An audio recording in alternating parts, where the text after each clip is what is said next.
des enjeux d'AI, entre autres. Un Startup Weekend que j'ai pu mentorer, où j'ai été complètement bluffé par les jeunes qui ont trouvé des idées de dingue. La cybersécurité, le big data, la connectivité, l'intelligence artificielle.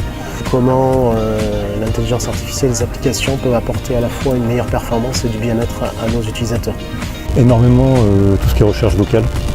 On voit que la recherche vocale est en train de grimper en termes de volume et ça va bouleverser mon avis le monde du search.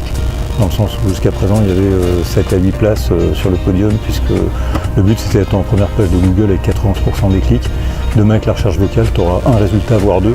Donc les places vont être de plus en plus chères et ça va être de plus en plus dur, et donc ça va forcément impacter énormément tout ce qui est le monde du référencement naturel et payant.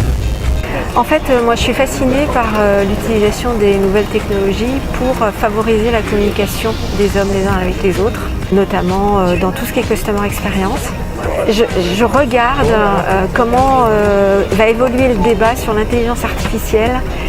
Il y a toute une tendance à dire que l'intelligence artificielle va nous gâcher la vie, supprimer nos postes, etc. Moi, je pense exactement le contraire. Je pense à tous les services que ça peut rendre, et donc je surveille ça de près. C'est que notre écosystème commence à vraiment comprendre la valeur du design. Il y a McKinsey qui a écrit une étude sur la valeur business du design. Il y a Harvard Business Review qui vient de publier pourquoi le design thinking est efficace. Bref, les entreprises commencent vraiment à comprendre la valeur du design en plus de l'aspect développement, code et algorithme.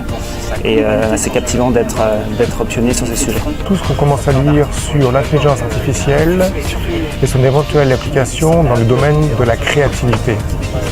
Je reste convaincu que l'IA c'est bien pour plein de choses, mais que la créativité reste un domaine où l'humain a son rôle à jouer, un rôle prépondérant.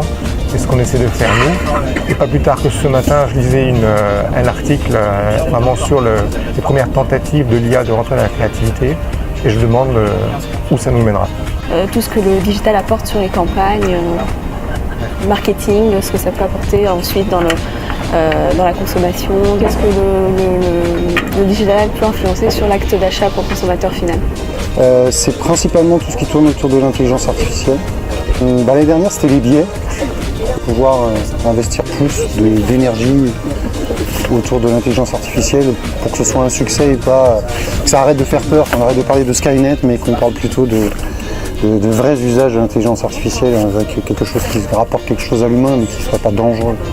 Ce que peut apporter en fait les réseaux sociaux dans la communication pour les entreprises et pour les marques et sociétés. Donc je suis impatiente de voir. Au CES, j'ai découvert effectivement une force à l'international que je ne connaissais pas, qui est effectivement le regroupement entre l'Afrique, le Québec et la France, et où j'ai pu faire pitcher et participer effectivement à des rencontres avec des startups, à quelque chose qui était différent pour moi, puisque c'était absolument pas lié au métier ni à des représentations que je peux faire habituellement. Moi en ce moment, mon grand sujet c'est la blockchain. Pour moi c'est l'avènement du Web3, donc c'est une technologie qui dans les années à venir va être incontournable, va être le sous-jacent quasiment de l'intégralité du web, et donc c'est une vague à pas louper.